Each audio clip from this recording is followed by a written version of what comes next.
Let's call the meeting to order. Will the clerk call the roll? Eric? Here. Kurt? Here. Mark? Excused? Nancy? Yes. Bob? Yes. Jay? Here. Cindy? Here. Thank you. And now it is time for the voluntary Pledge of Allegiance.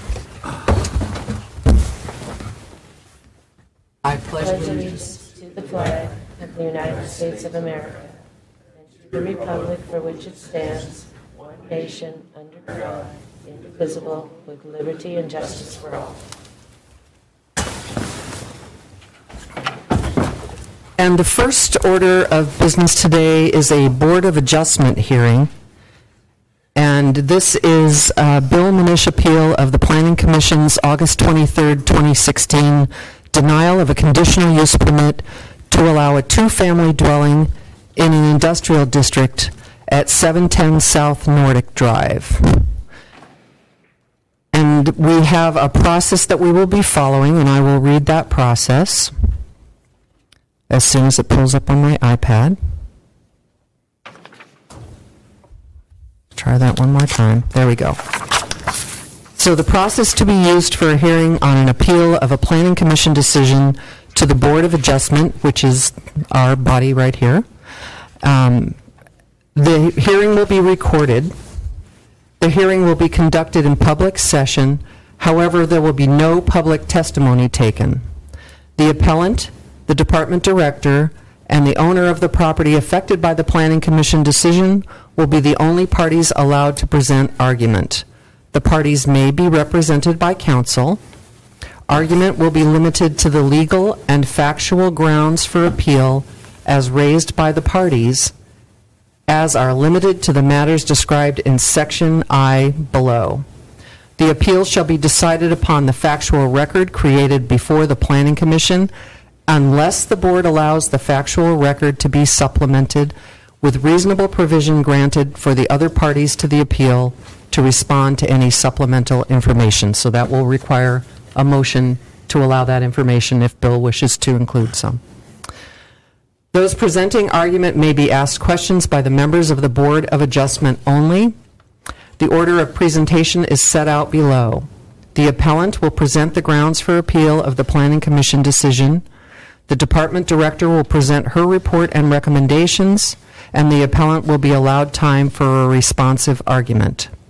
The chair shall establish reasonable time limits for the parties to present argument.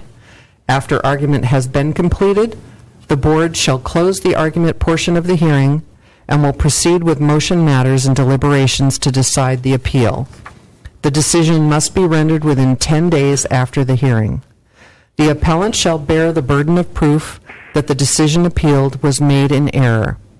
Per Section 19.92.020B, the board may grant an appeal only if the appellant establishes the Planning Commission made an error in the application of pertinent laws. That's the first situation. The second is the appellant establishes the decision is not supported by adequate written findings, or the findings fail to inform of the basis upon which the decision appealed from was made.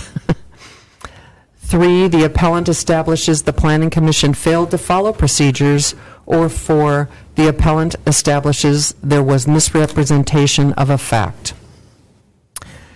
In making its decision, the board may reverse or affirm wholly or partly the decision, may modify the decision, and may make any order, requirement, decision, or determination which it determines appropriate under the pertinent law. The board's formal action to grant or deny the appeal shall be subsequently formalized in writing and mailed to the appellant and affected landowner. So we will start out by hearing Bill's response to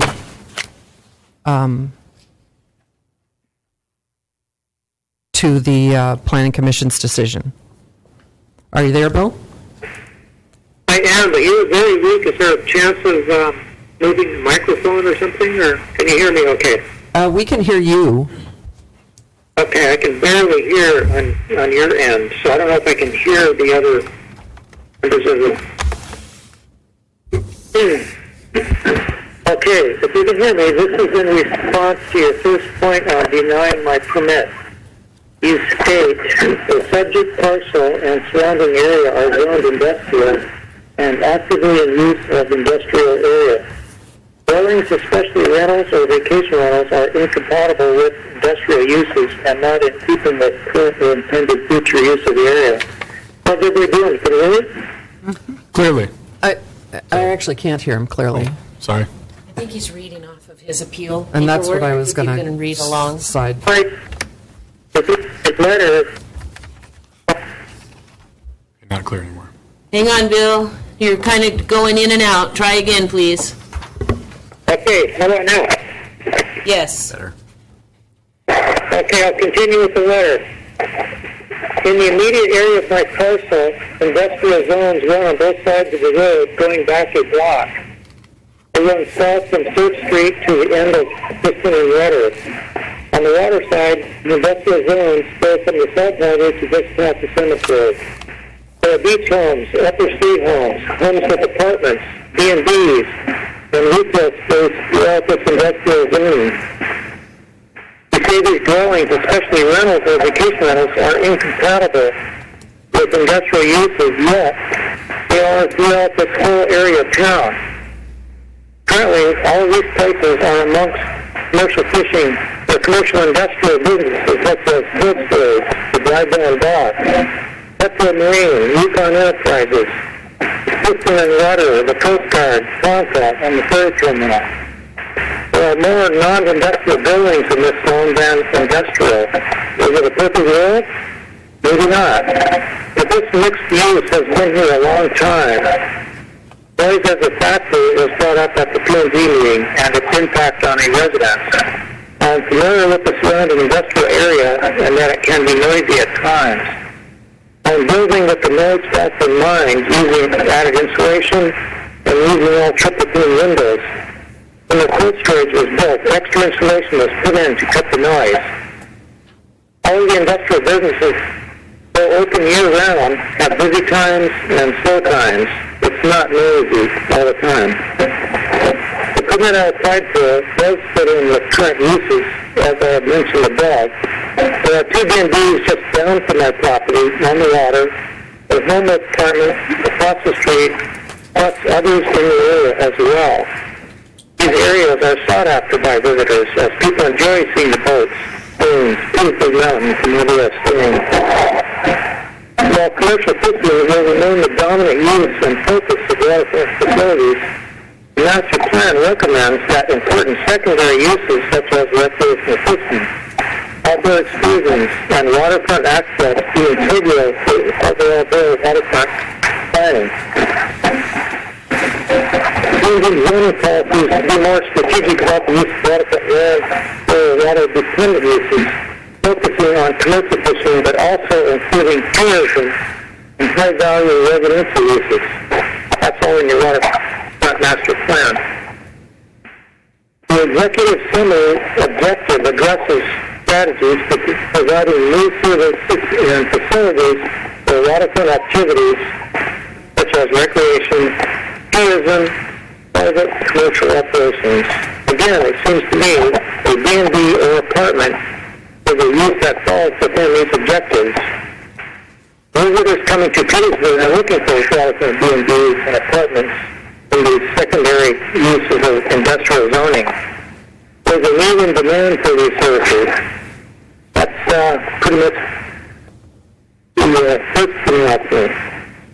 In response to your second point of denying this permit, you state, industrial property, especially waterfront industrial, is in limited supply in our community.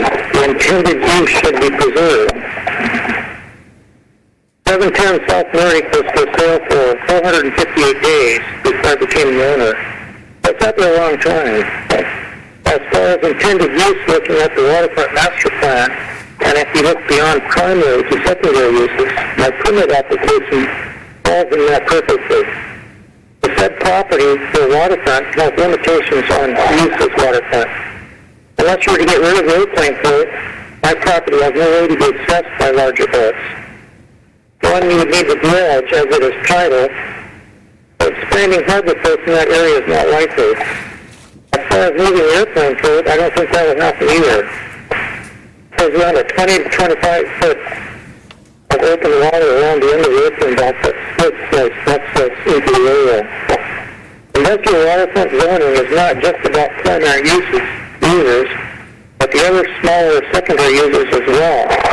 I think secondary is overshadowed by primary because low impact, low profile, etc. Commercial fishing is the main economic force in this town. As a commercial fisherman myself, I support that. But tourism now has a bright future with the family appears as well.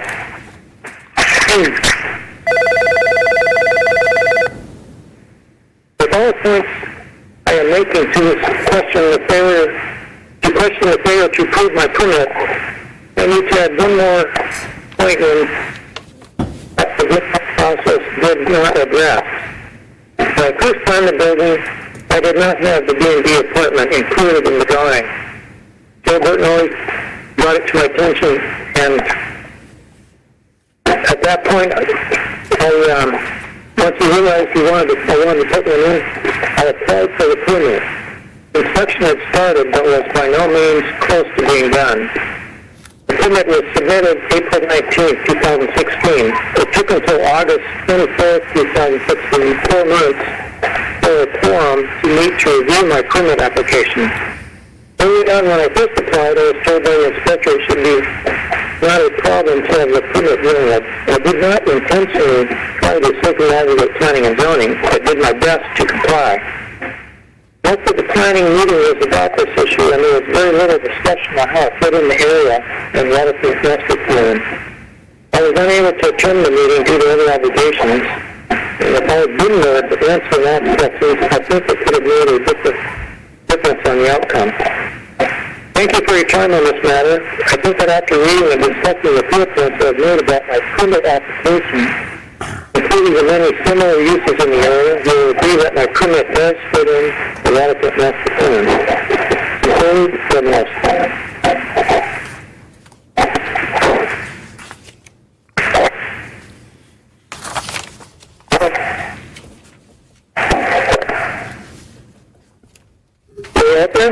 We're still there. So the directions that I have in front of me say that there are 2 conditions by which we can consider your appeal, and that is if there's a report or some information that wasn't completed. Go ahead, Debbie. Please do correct me if I'm wrong. That's for the additional evidence. Okay. So at this point, then, the department director... Unless Mr. Minish has more to say. And do you, Bill? Well, according to the order, I think the director, won't she present a report now? Yes. Yes. If you don't have any other additional information, that's correct. Well, at this time, I would like to hear your report, and then after that, I think I have time to respond to the report. That's correct. Okay. And I have 3 letters that I would like to read, but I thought I would read those after you give me a report. We would need a motion from the board to allow that to happen. So if someone on the assembly wishes to, and now the Board of Appeal, to make a motion to allow those letters to be heard, then we can consider them. Make a motion to hear those letters. I second it. It's been moved by Member Castro and seconded by Member Lynn that we allow Mr. Minish to read the additional letters on this issue. All those in, will the clerk call the roll? Certainly. Yes. Jay? Yes. Kurt? Yes. Bob? Yes. Nancy? Yes. Cindy? Yes, and that's unanimous.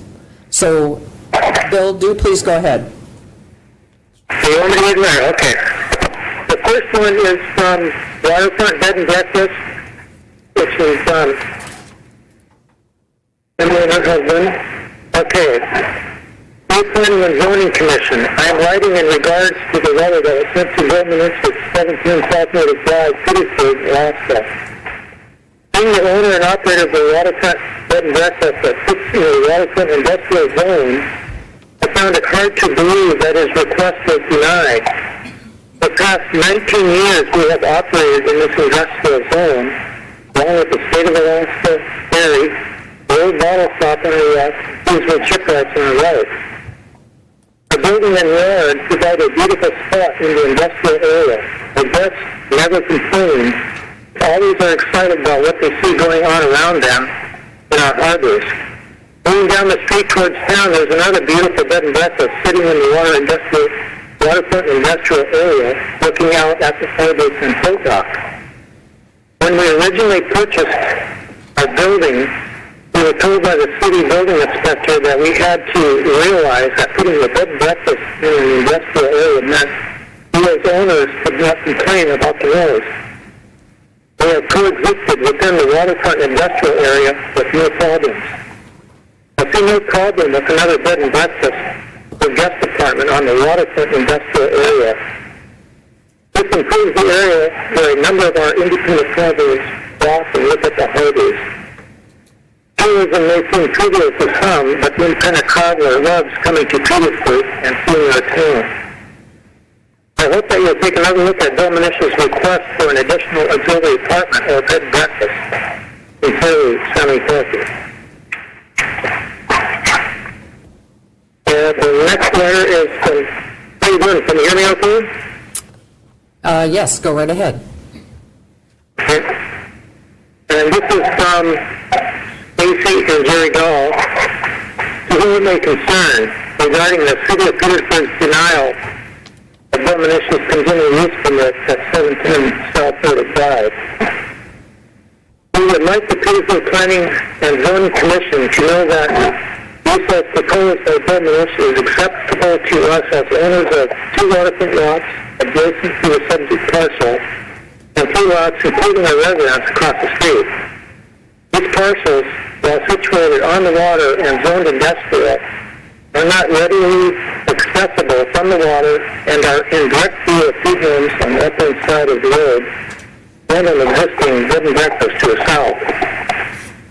While industrial zoning allows use for many different ventures, the current buildings are well maintained and not displeasing to the surrounding residents, visiting tourists, or general passers-by.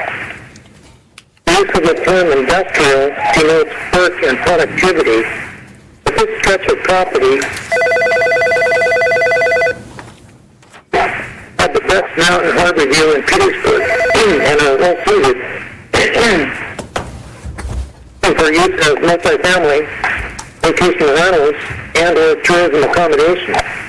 As owners of the 2 adjacent parcels, we see these to be the most fitting uses. Busy traffic, limited parking, DOT transit and construction boundaries in effect around the footplane dock, and lack of accessibility from the water due to glacial upheaving of the mudflats actually make these parcels incompatible for industrial waterfront purposes. We're actually curious as to the city's intended future use of this area as stated in this letter to Bill Minish. We are currently out of town for medical reasons, so I'm able to attend the discussion. Sincerely, Jerry and Stacey Hall. And then the 3rd letter is from Anchor Properties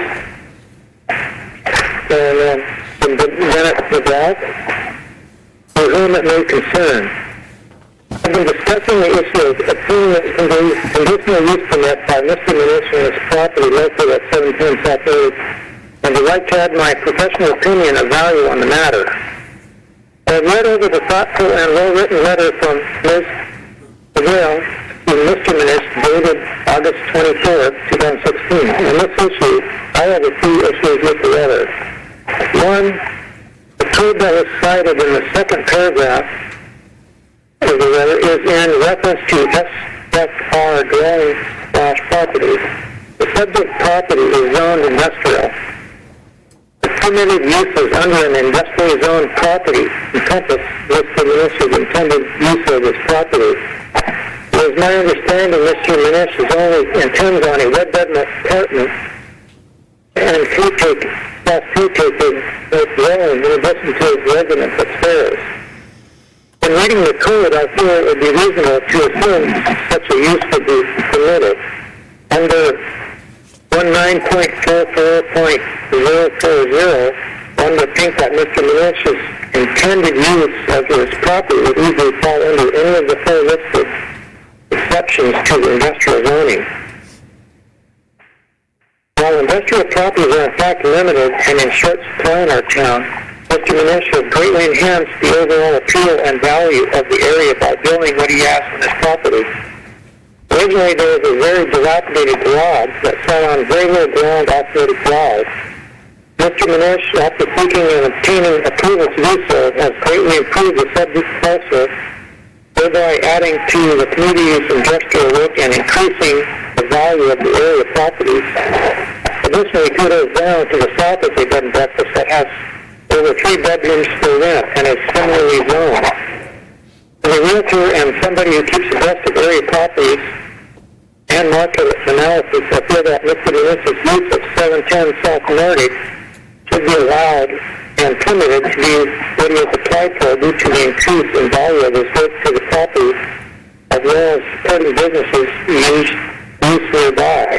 It is my opinion that what Mr. Minish intends to do with his industrial zone property will not further decrease or limit one's ability to operate on an industrial zone property in the future. Of course, I'm not a building official, nor do I lend myself as being such. I am simply tendering my professional opinion of value on the matter. Sincerely, Bennett McGrath, Social Honor, thank you, Doctor. Those are 3 letters. Thank you for hearing us. All right, thank you very much. And now we'll move on to the department director, and she'll present her report and recommendations.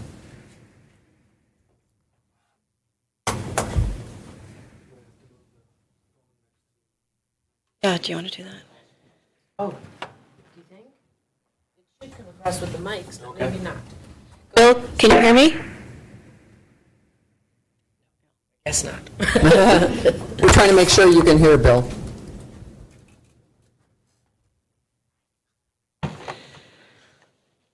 Okay. Yeah.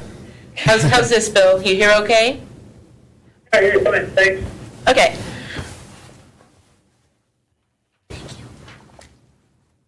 Liz Cabrera for Department of Community and Economic Development, and our recommendation is that you affirm the Planning Commission's decision because we believe it does not meet any of the criteria established for granting an appeal.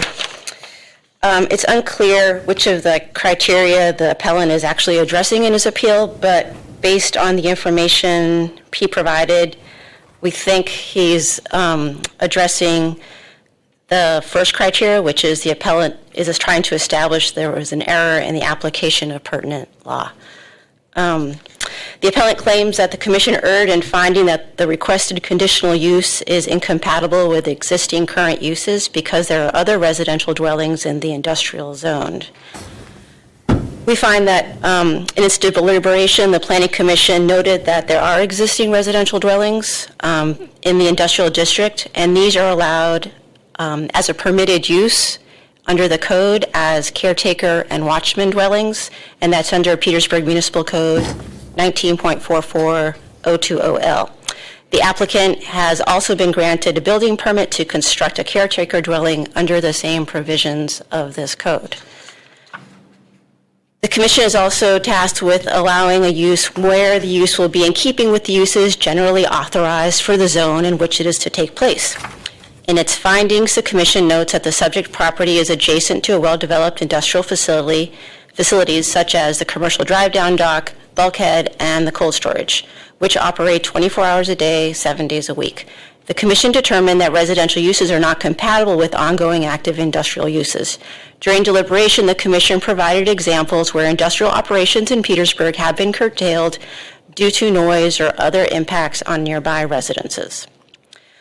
The appellant further claims that the Commission erred in finding that the requested conditional use was inconsistent with the future use of the area, specifically the waterfront master plan, and because a B&B or apartment falls under the objective of providing waterfront tourism and recreation. In terms of compatibility with future use, the Planning Commission notes the future land use for this parcel as Waterfront A. Waterfront A is defined as water-dependent commercial or industrial and is designated for specific uses prioritized for water-dependent commercial or industrial uses. Other uses may be allowed, but ideally only as interim uses. Example would be a short-term lease. As the appellant states, the borough's waterfront master plan speaks to changing zoning policies to be more strategic about the use of waterfront land for water-dependent uses and focusing on commercial fishing, but also including tourism and high-value residential uses. While maximizing the value of waterfront lands is a key recommendation, it does not mean that all uses would be encouraged simultaneously on all waterfront lands. In implementing this direction through the general land use map, areas located on the water and currently zoned industrial were selected for waterfront A land use. These are lands that are either on the water and or adjacent to existing infrastructure that are important to a working waterfront and maintaining a working waterfront. Areas that are not currently zoned as industrial were placed in the waterfront B category, which is a mixed use area. So these are areas that are near the waterfront or on the waterfront, where waterfront is a key to the value, and this includes residential, lodging, restaurants, retail. So they take advantage of the waterfront value, but they're not necessarily dependent on waterfront.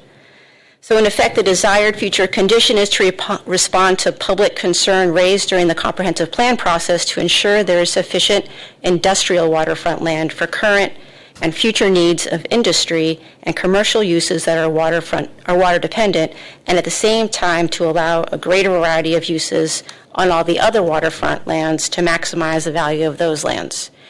And just to address, we didn't have the letters that Mr. Minish read before the Planning Commission when we considered the application, but I know in Mr. Dahl's letter he talks about how it's not really appropriate.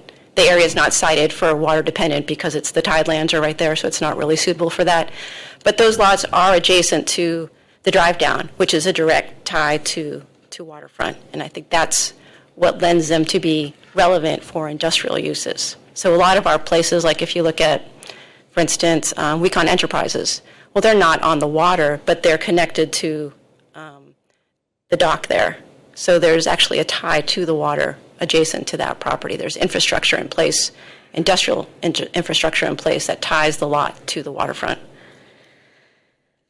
Further, the appellant contends that the Planning Commission erred in finding that the industrial property is in limited supply in our community.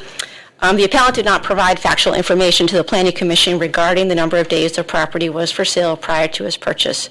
So this information was not included in the record, and the Assembly would need to supplement the record to include it. However, the fact that the property was for sale for a particular length of time does not mean there's an ample supply of industrial waterfront land. It simply means there's a limited pool of buyers at this time for this type of property. And lastly, the appellant contends the Planning Commission may have denied his application because they believed he was attempting to circumvent the planning and zoning regulations. The matter of where the applicant was in his construction was discussed at the meeting, but it was not a I can write things, but I can't say them, substantive fact, and was not included in the findings of fact or the letter of determination. About all we have, unless there's any questions. Liz, so in that final statement right there for D, is where a matter of where the applicant was in his construction was not a substantive fact. Why wasn't it, if after 4 months of time that he'd been building it, why wasn't that considered in the ruling by planning and zoning? Well, he's okay to build. I mean, it's not a problem to build. You know, he has a building permit. He can go forward. He can build a caretaker dwelling. He can build a warehouse. So he already had the permit to move forward. the conditional use aspect of it is how he wants to create a second dwelling inside that building. So it's the use issue, not necessarily the construction of the building. Does that make sense? Yeah. And I would just say, I don't think we thought that he was trying to circumvent the process, because he never would have applied for a permit if he was trying to really circumvent the process. That wasn't really what the discussion was about. So, Liz, just to clarify, he still is proposing using part of the building for storage? That's my understanding. Okay. Liz, at the time Mr. Minish applied for that on April 21st, he has on the application for an apartment upstairs and for a 600 square foot, I think is what is in there, place downstairs. At that point, when we issued the permit, or when the permit was issued, why was there a notice given of conditional permit was needed? Why? Was there notice? It's written on his building permit application. So when Joe gave him the permit, it says on the permit, the caretaker dwelling, the upstairs is fine, but the second dwelling will need a conditional use permit. And that's what Mr. Minish signed when he picked up his building permit. Thank you. Is that all, Liz? Yep. Okay, any other questions? All right. Oh, I do have. Oh, Sorry. go ahead, Nancy. Can he apply for a second, try this a second time? So I don't. It'll be the same findings. Okay, thank you. Can't speak to what they would decide. Yeah. I don't have to go. We're moving you back to the other mic. So, Bill, you have an opportunity at this time to respond to the points that Liz made. I did not hear him. It's so weak that I can't hear him, so maybe you can repeat it. You couldn't hear Liz? You were not able to hear Liz Cabrera? I heard Liz, Those are the points that you would need to respond to. but the other, I thought you were talking about the other, We didn't get to hear the questions asked. And that we're asking you were not able to hear the questions that were asked? well, I didn't hear the questions that the other board members asked. Okay. Want to go on? Yeah, however we want to work this, if you could come close to that mic, I think that would make it easier. Eric's going to repeat his question. Bill, this is Eric Castro. I had just asked Liz Cabrera whether or not, or why, the fact that the stage of your construction wasn't not considered a substantive fact and wasn't included in the letter of determination. Say that one more time, please. Bill, You can turn the mic towards you. I was wondering, I asked Liz why the state of construction was not a substantive fact, being as it had been in construction for 4 months. It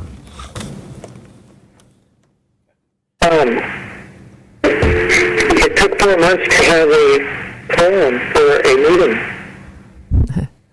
And then by the planning and zoning. Is that what you're talking about? Yes. Yes. And then Bob also asked a question. And he'll get closer to the phone so you can hear. Yeah, Bill, Bob Lynn. My question to Liz is that on your original application, you had both the apartment that was upstairs and the B&B, or the 600 square foot of space downstairs, in that application. My question to Liz was, did they notify you, or did they, at the time of your permit, that you would need a conditional permit for the part downstairs? And the answer to her was, yes, it was, the conditional permit was noticed on your application, or when you got the permit, I mean. Yeah, and I must not have read it right, because I don't recall that on the permit. So I was building, and this was just kind of getting going. Bill was there, and when he realized there was going to be a downstairs 604-foot apartment Airbnb, he said, "Whoa, you have to have a permit for this." I should say, I need to file for a permit. And so I did that immediately, but I didn't intentionally do this without having the proper permit. I've spent a lot of time going through the process of getting all the permits, the Army Corps, all the other permits.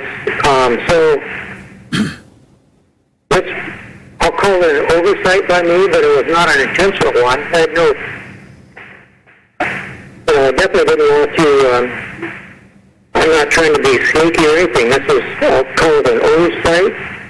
But as soon as I was notified that there was a problem, I applied for the permit, and yes, it did take 4 months to get a quorum to the denial. Bill, I think the point was that it was brought to your attention that you needed a conditional use permit that was added to your permit, and you did apply for that. I think that's all Bob was trying to establish. The 19th of April, that was submitted. Okay. And then Nancy also had a question about whether or not you would be able to apply once again for a conditional use permit. And you would have to tell me that. And Liz said she thought that you could, it might result in the same determination by planning and zoning. Or a different one. Yeah. So if there's no other information to respond to the arguments.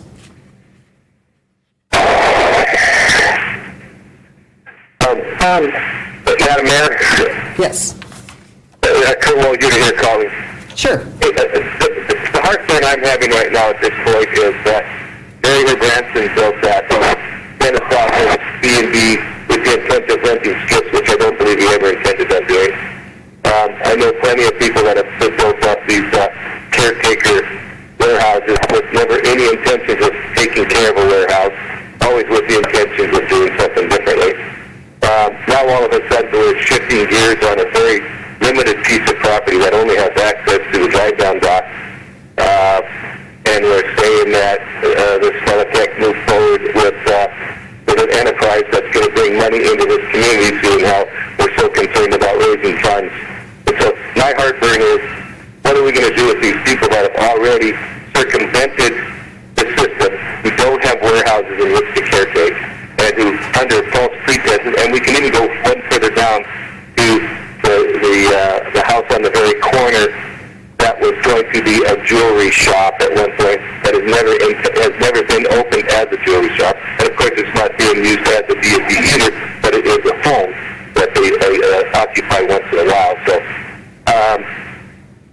when I was on the harbor board, that was a real bone of contention that we had. And I think maybe what we really need to relook at here is what size of piece of property would be considered usable for industrial zone where it could have access to waterfront. I think we need to put some limitations on water depth, the amount of beachfront access. Can I interrupt for a second, Kurt? Sure. We need to close out the time for responsive argument first, and then we can get into our deliberations. So I want to give... I just wanted to bring that point up that he's not, he's following on top of shoulders of other people that have deceived the city and have gotten what they wanted. So anyway, I'll stand your by. Points are good points, and they should be raised, but let's finish this portion, and then we'll move on to the board deliberation part. Okay. And I want to make sure that Bill has had every opportunity to respond to the points that were raised. Let's see. when they had the hearing, or when the planning and zoning met, I think it was on August 23rd, Olivia Olson actually submitted a letter supporting my D&D/apartment, and also the Harbor Department had no objections, and there was no mention of that anywhere. So I wanted to bring that up, and then what else?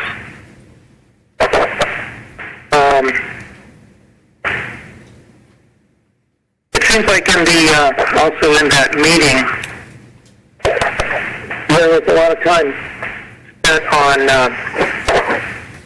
or I should say there was very little time. There was only one sentence that that I heard in the audio, from listening to the audio several times, that we did talk about other existing B&Bs, apartments with homes in the area. It was more about, well, this is industrial. There's the cold storage. So I think I want to mention that again. And then we talk about waterfront A, waterfront B. Waterfront A is all of that property, all those B&Bs and houses all along there, they're all waterfront A. So you're telling me my prop doesn't have to be on the water, and it should be waterfront B. I mean, so I disagree with that. I mean, there's no reason that I can't have a waterfront B&B, and it shouldn't be when there's room for it. You look at the cold storage, for instance, is that really water dependent? I mean, it's sitting there, all the fish coming to that could be sitting anywhere, because there's nothing that comes over a dock to that fish in that immediate area. It all gets cut there. So, and also the coastal cold storage downtown, it's landlocked. They bring their fish in by vehicles, Northern Lights. So, as far as having this defined to where it's so water dependent, that's kind of vague to me. Well, there's just some things to think about that I'm faced with. So I won't ramble on and on, but that's kind of what I disagree on that finding. So anyway, if you consider this, and I'll turn it back over to you. All right, thank you. So this concludes the time for the parties to present their arguments.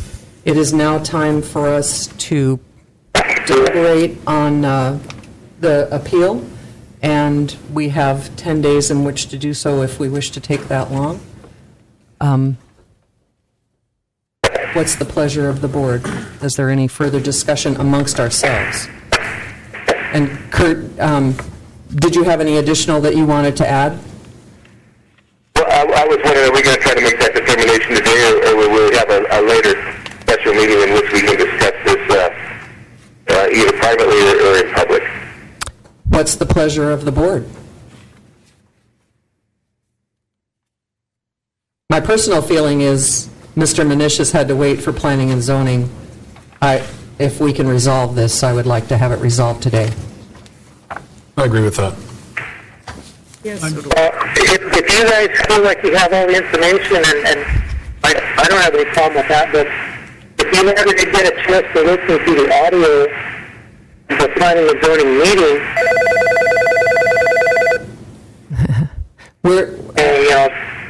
we have to go by the information that was presented today. So that's where that stands. So was there some additional that you wanted to offer, Kurt? I know I cut you off. It's just that's been a real, it's been something that we've been going around and around with on trying to determine what is allowable and what's not allowable. And like I say, there has been multiple places that have slid under the radar under the guise of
Any other discussion? I still have a couple questions. Going back to Kurt's point, Liz, when we put the current plan into effect, current comprehensive plan into effect, did that change the conditions from the old plan, or is it the same? That'd be my first question. The zoning of that area and the criteria under that zoning, did it change? No. Okay, go ahead. So the comprehensive plan is just a guide, and generally I am trying, it doesn't change the zoning ordinance, and so what's in place now is what's been in place since the 1985, I believe.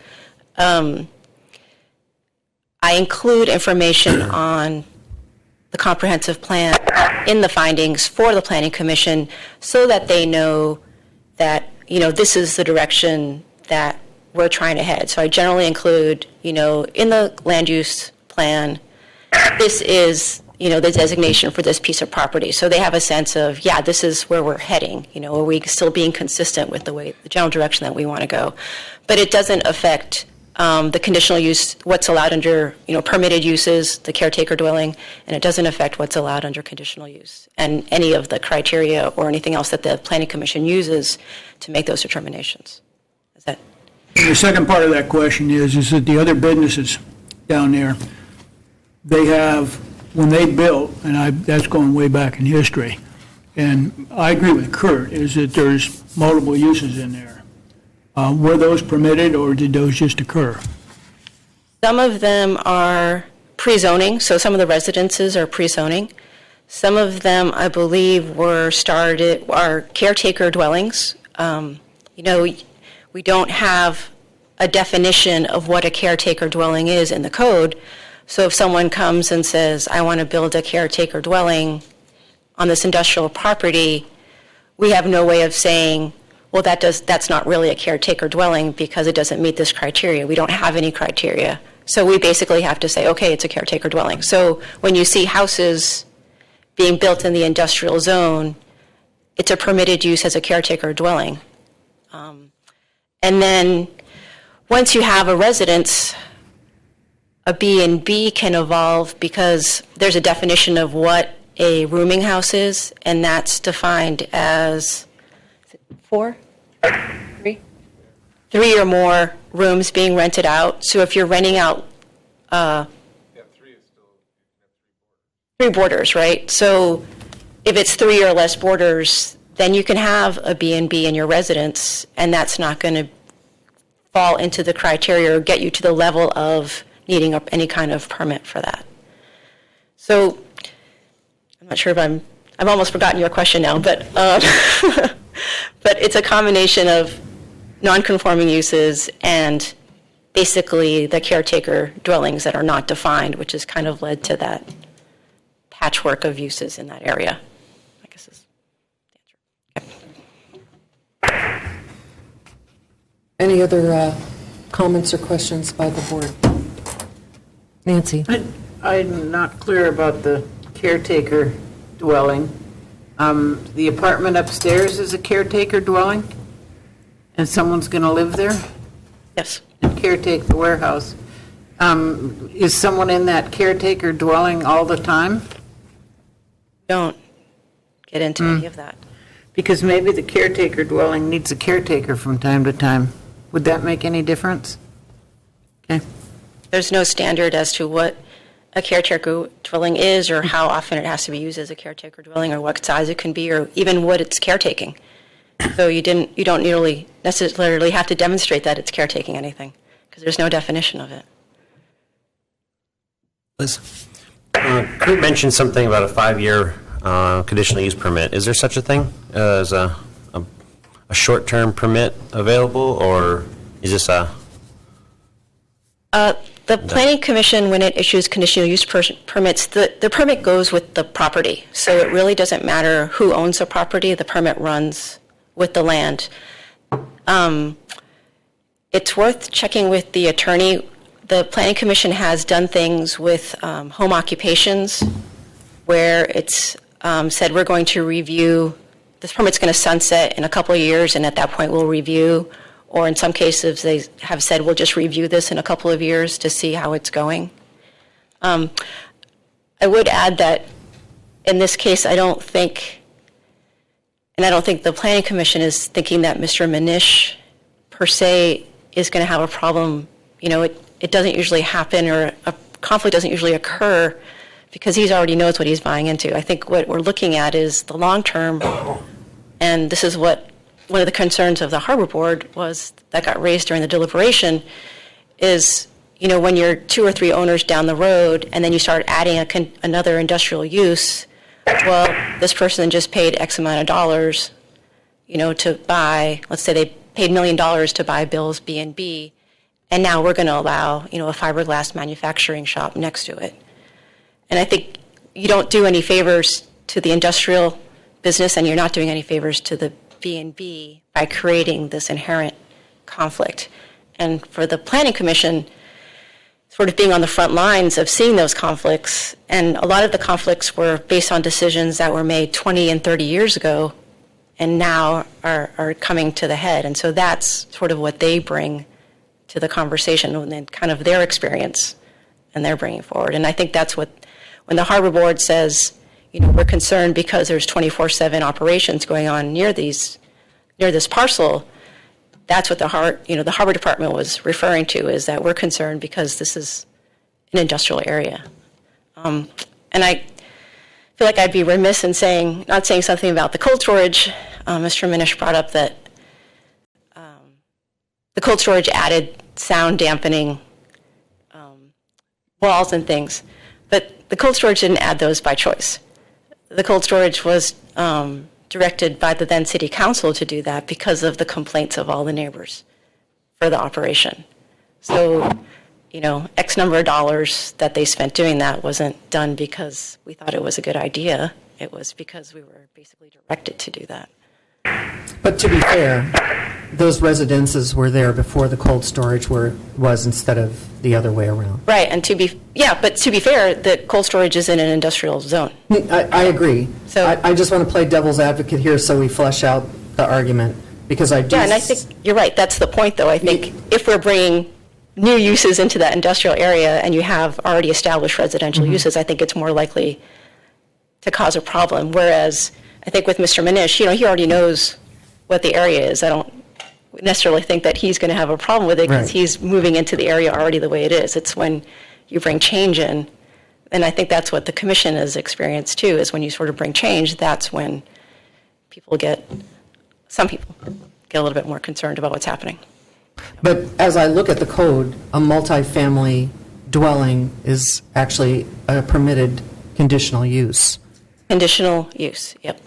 Yeah, a single family is too. Yeah. Liz, I think I should ask you, do you think Mr. Manish raises a good point that the cold storage is not a water-dependent industry? I think if they had been given the choice, the cold storage would have been on the water. So I think the fact that it's not on the water is a detriment to the use of the cold storage, not a positive. So when they cited it, they weren't given the option for waterfront. That's what they wanted, but then they got pushed out of the waterfront area and put on the roadside. So. Okay. Does planning and zoning see this as kind of drawing a line in the sand, as, like I said, Mr. Manish's request for this permit? Do you think this is just a straw that broke the camel's back, being as that there's already been accepted uses ongoing for the past dozens of years? And like you said, we're looking toward the future, being as that the waterfront master plan was just really that the planning and zoning hasn't changed over the course of these decades. Is this just are we just trying to? Because you spoke about trying to. And I'm going to interrupt you Yes. because we need to keep our argument to the facts that are presented, and you're asking for an opinion. So I'd rather stick with the information that we have and clarifications of information that we've been given. Okay. Looking at the 4 criteria we're given to take a look at here, the first one is the appellant establishes the Planning Commission made an error in the application of pertinent laws. From my perspective, I don't see Mr. Minish making that case at all. So I would have to say that in that particular item, that I'm not, I would have to go along with the planning and zoning. The second item, the appellant establishes the decision is not supported by adequate written findings, or the findings fail to inform us of the basis upon which a decision appeal was made. Again, I don't see where a case was made that I can see that criteria. Now, maybe some of the other board would argue with me, and I'd like to hear the arguments. The third item, the appellant establishes the Planning Commission failed to follow procedure. In all the information I read, I don't see where they had not failed to follow procedure, although I do have a problem with the fact that it took so many months to meet on it, but that's a different issue. The fourth one, though, the appellant established there was misrepresentation of fact, and that goes to the heart, I think, of the argument that we talk about the other uses that are already permitted there. And that, and I think, is the crux of to me, is the crux of the argument. And I'd like to hear where the other board comes out on that information. Nancy? When I was reading this last night, I couldn't see where any of these four applied. The only thing that could possibly be questioned is the length of time it took to respond to his application. But I don't see that any of these are grounds for an appeal. Member Lynn, could you expand on what you mean by citing number 4? That goes back to the discussion we have of the other uses out there right now, the other B&Bs that are there right along that industrial front, and there's multiple businesses, multiple B&Bs and residences in there. They're already there. Then the question is what difference is this one, although it goes back to Eric's question, is it a line in the sand that we don't want to permit any more? That's the question. Understood. Thank you. Do we know how long it has been zoned industrial?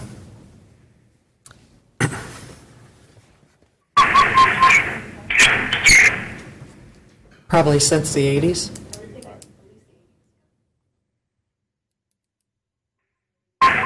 So we don't know if any of those residences or B&Bs were there before it was zoned industrial?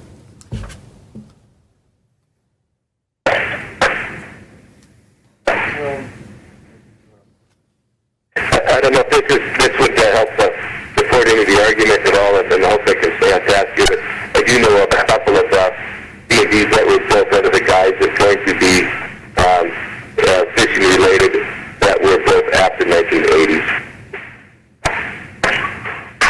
Sammy Parker's B&B, she said in her letter, was that she's been operating for 19 years. Okay.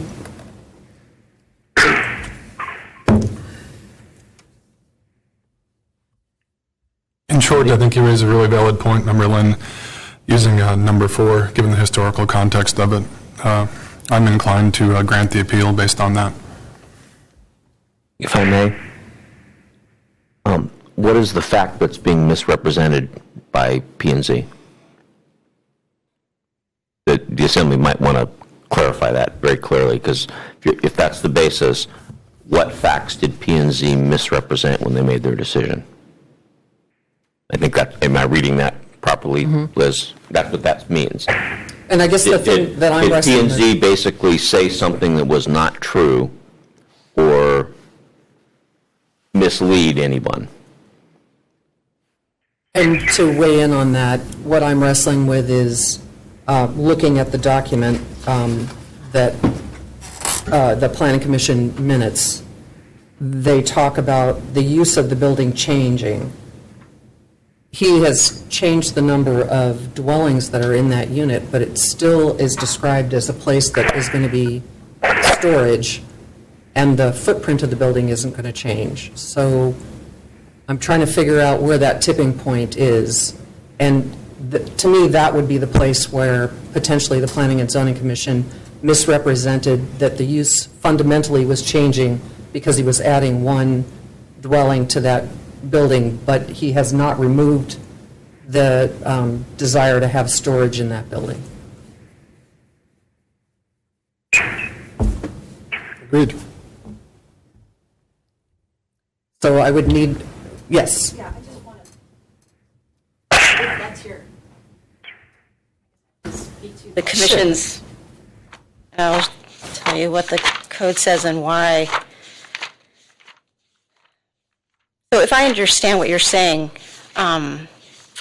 he doesn't change the footprint to the building. He doesn't change any of the things that he's doing in the building, except he's adding the second dwelling. Mm-hmm.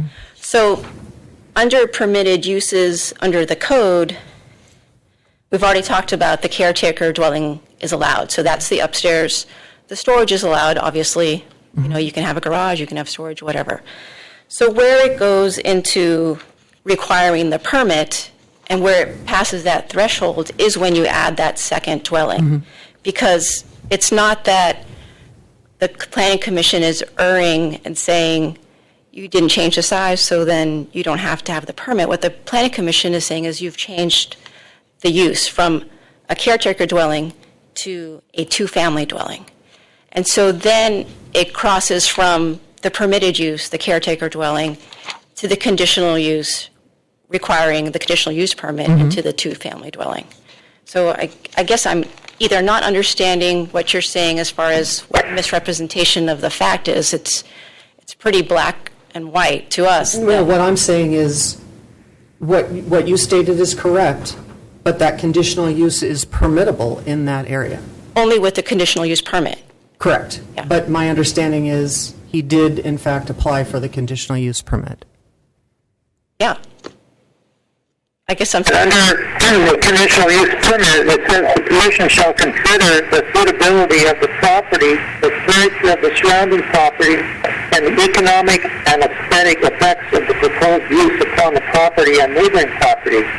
The use will be permitted if it is in harmony with the general purpose and intent of the style, and where the use will be in keeping with the uses generally authorized for the zone in which the use is to take place. So right there in your 19.72.020, I mean, this, what I'm trying to do with this conditional use permit, it all falls, it says it right there. And Bill, I appreciate that, and he was just reading from municipal code, but this portion of the meeting is board deliberation only. Oh, okay, I'm sorry. So is there any further discussion, or do we have a motion to appeal, deny or approve the appeal? Or to defer to a later time?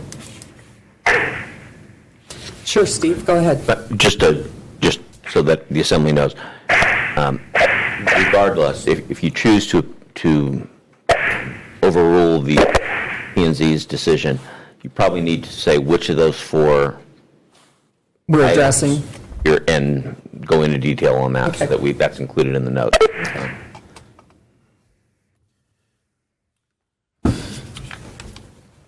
Go ahead. I was hoping you'd give me more time to think. Oh, go ahead. So do we want to take a 5-minute break? Yes. Keep it. Liz, Debbie, you may know the answer to this. If the Assembly chooses to overrule P&Z and they pick one of those four areas and they outline those, is that something that we have to have the attorney review before it's actually final?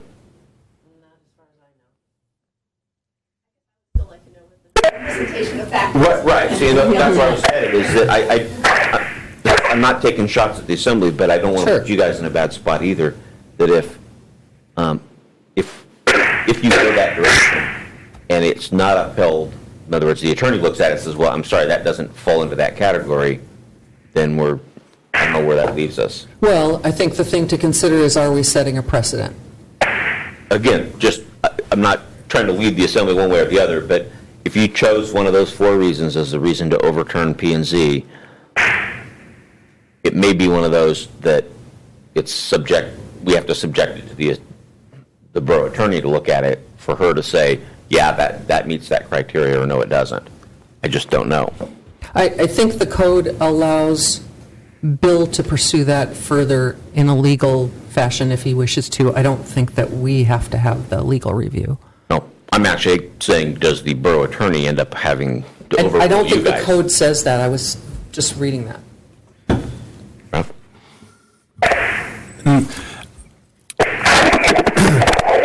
I think a compelling argument could be made for number 1 also, given the criteria for applying for a conditional use permit, that the commission did err given the historical context and what Mr. Manish wants to do with this and the channels he'd followed, that an error was that they erred in the application of the pertinent laws and being in harmony with existing infrastructure down there. Perhaps I'm wrong, but I see it that way as well. I think 1 is applicable.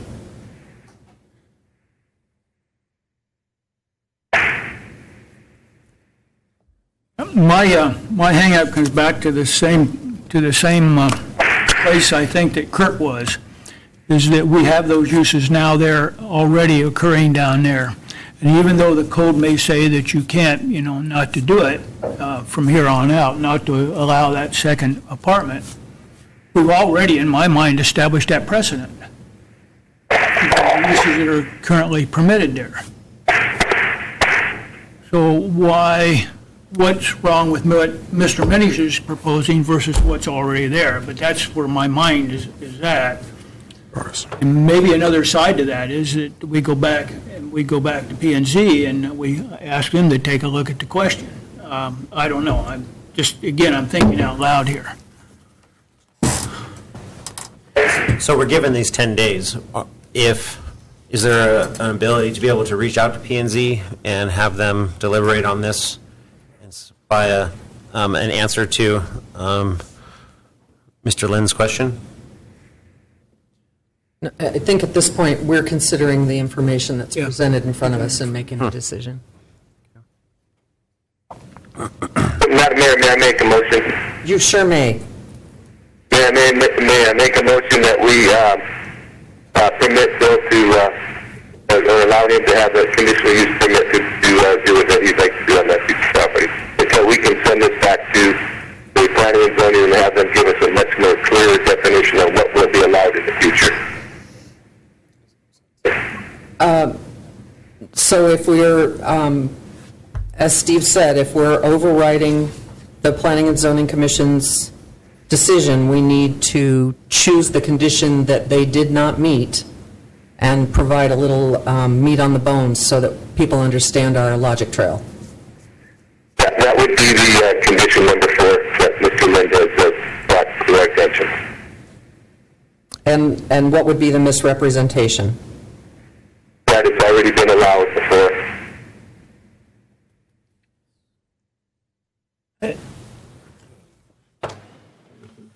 Is there a second?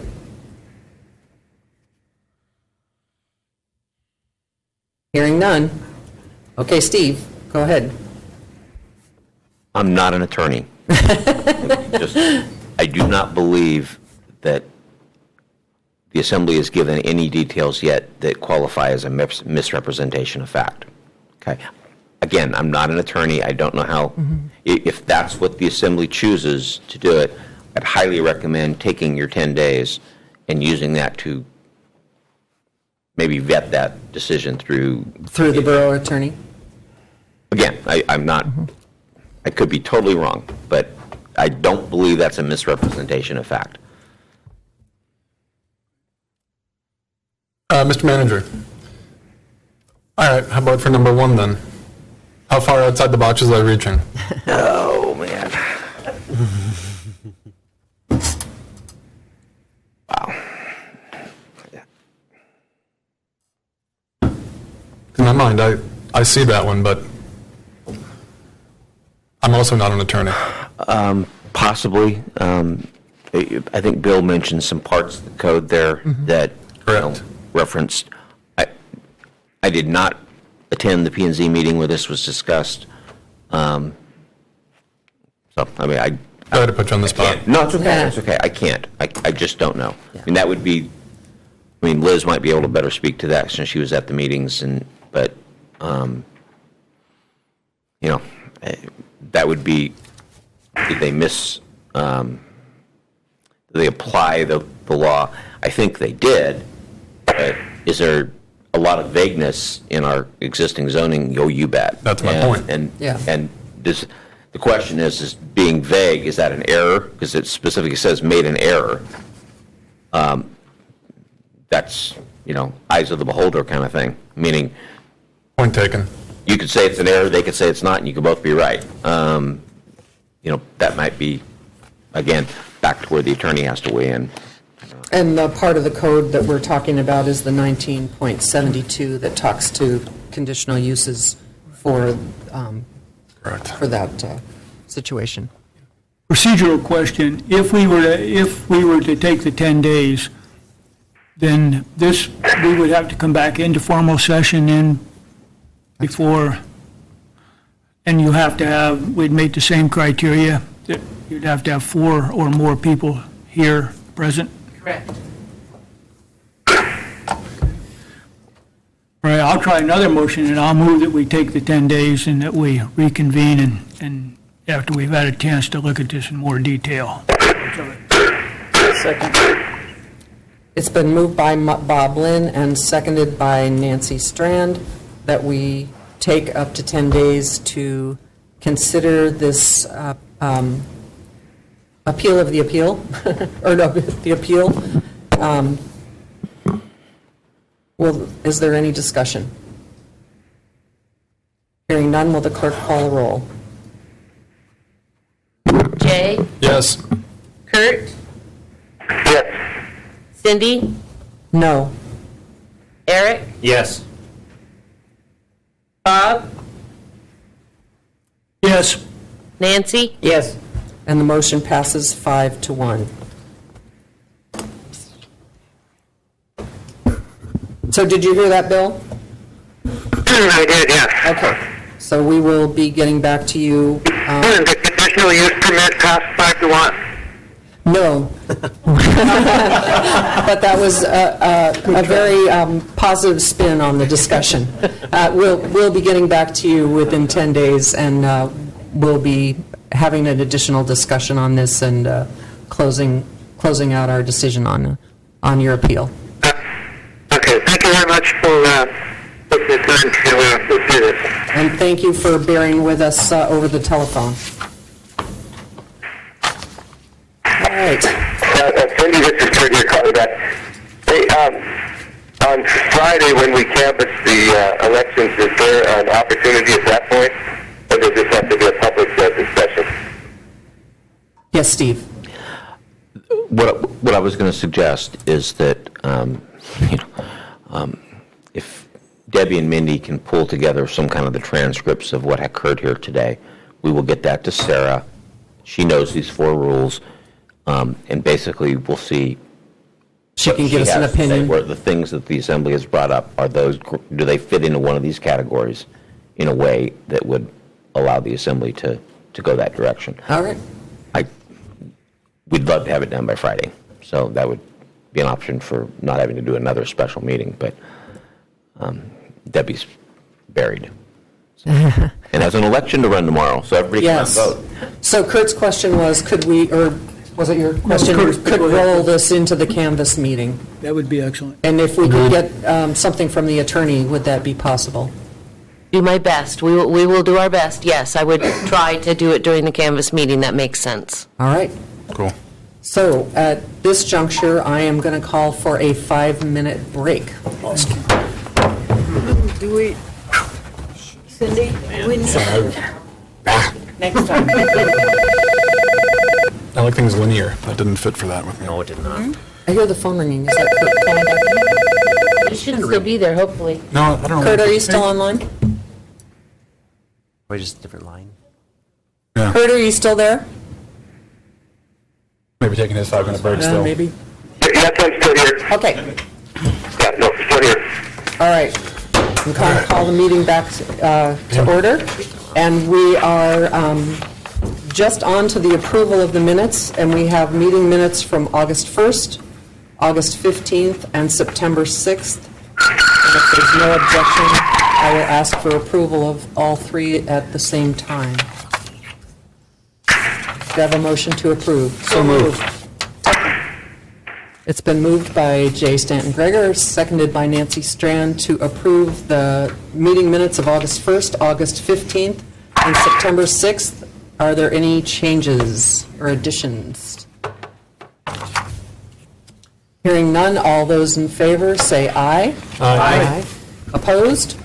And the approval of the meeting minutes passes unanimously. The next item is amendment and approval of the meeting agenda. Do I have a motion to approve? So moved. Second. Been moved by Jay Stanton Greger and seconded by Bob Lynn to approve the agenda. Is there any discussion, any additions? Yeah, I would, Madam Mayor, I'd like to add one item, and that's a discussion related to the sales taxes proposed by the state, and I'd like to have a discussion at the end of that. It has to do with a committee that AML has formed, which I was asked to participate on. At any rate, I'd like to add that to as a discussion item at the end. Okay.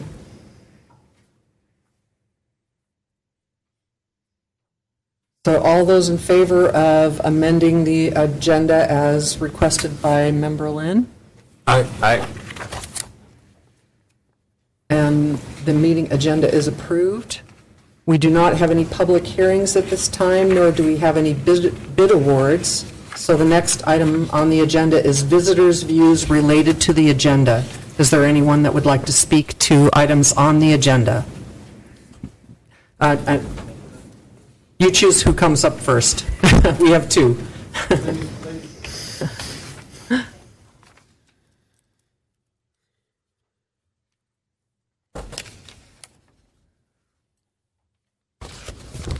My name is Marge Oinas, and I am speaking for myself. I have a couple questions that I wanted to ask you folks. At the last meeting, there was quite a turnaround in the vote that was on the meeting before, and I was wondering if it's possible for how does a person in the audience ask a question about what just happened? What just happened? I mean, I wanted to raise my hand and say, what just happened and why? Because I didn't quite understand. And is there room? How does someone, can you do that or you just can't do that? Can somebody rate?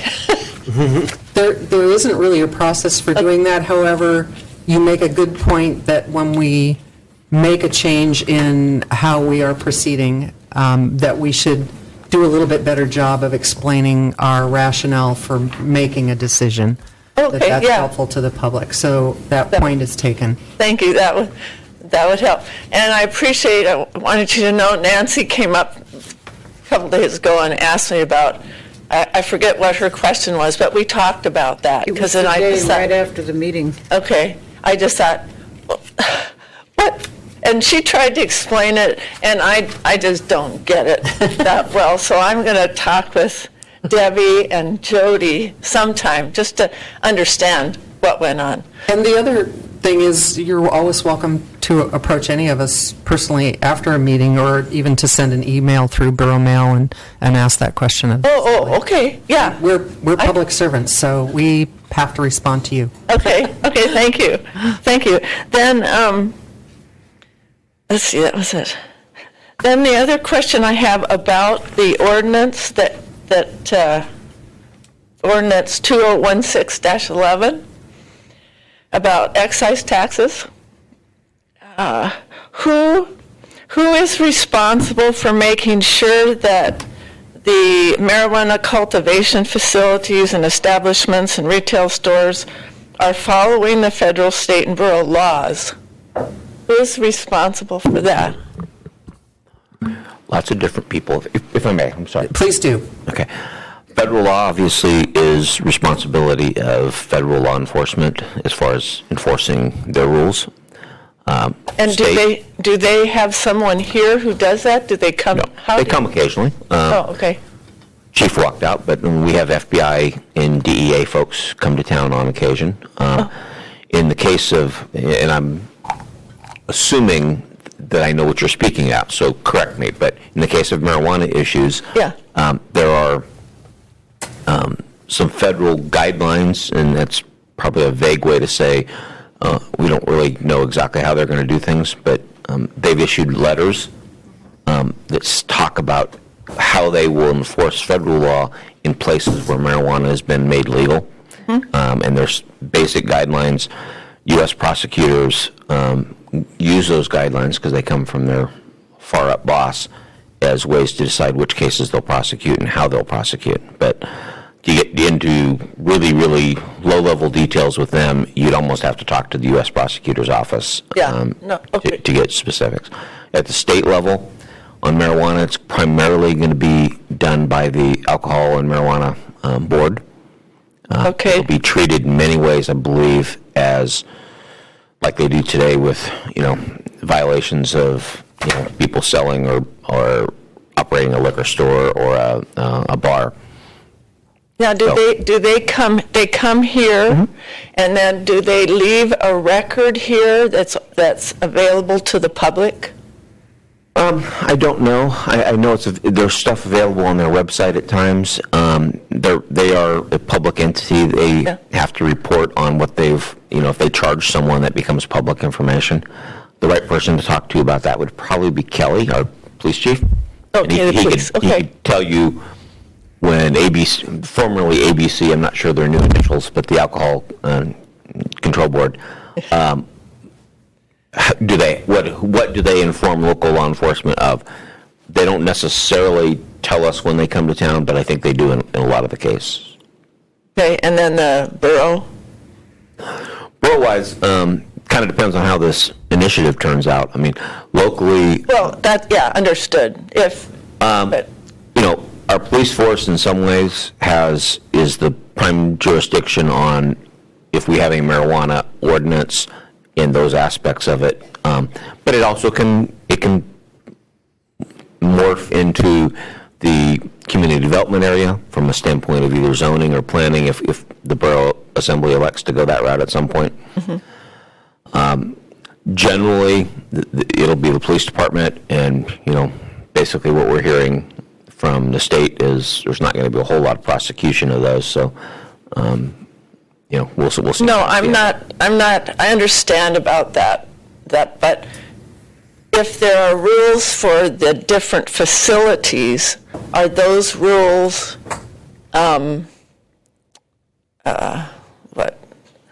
Who are they accountable, and who checks to see if those rules are being followed by the borough? Okay, so you're talking about a licensed marijuana facility? Yeah, what is put here, the facility, the marijuana establishment, the product manufacturing facility. Okay, those will primarily be managed by the state. So our local borough ordinances don't have a lot to do with how those facilities are operated. Oh, okay. Okay. No problem. No, okay. Then I have a request. We'll see if this can happen.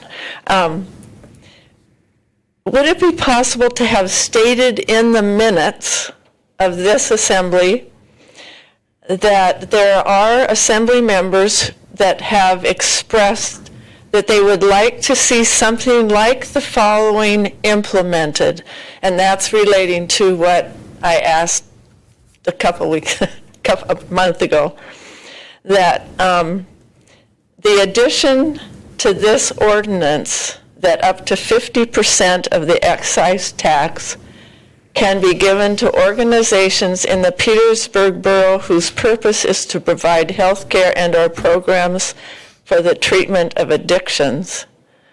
I'm just asking if that could be put into the minutes of today. So so that the assembly doesn't forget that down the road, if the vote tomorrow fails, then somewhere down the road, the assembly will consider the possibility of up to 50% of the money's going to some kind of organization in the city that would provide help for healthcare and addictions.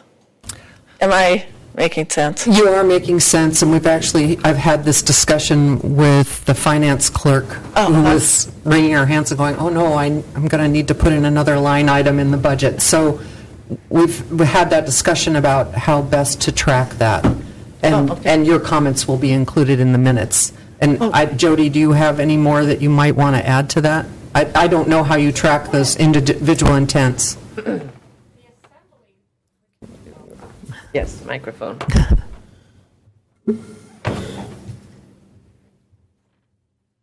Finance director. The assembly could decide in a year from now we'd like to change where the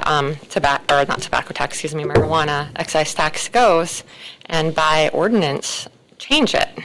It's not set in stone forever. Yeah. So I just want to make that clear. I just don't want us to forget. It's easy to do, that's all I'm asking. Okay. Okay, thank you. Thank you. And Marge, you would actually have an opportunity at the following meeting to come up and bring that up to us as well. Seems like you have as many opportunities you'd like to be able to ask the assembly to Okay.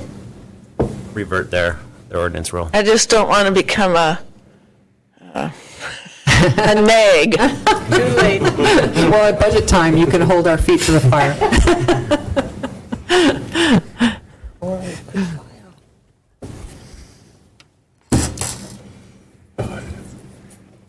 Hello, my name is Gary Morgan. I'm the proposed licensee for a marijuana cultivation facility out at Papke's. I'm here just to lend my, I'm in favor of this ordinance. I've talked to many of the council members already, and it was important that the city gets something out of this in the borough. And I think this tax is going to do a lot of good in the borough. I think it, like Marge said, some of those proceeds could go to drug rehabilitation. It may not be necessarily marijuana, but there's other drug problems here in the city that really need to be addressed. And I also wanted to just thank all of the people that have been involved through this whole process, because there's been a lot of speed bumps and a lot of discussion for and against, and I respect all the people that have spent the time to come up here and talk about it.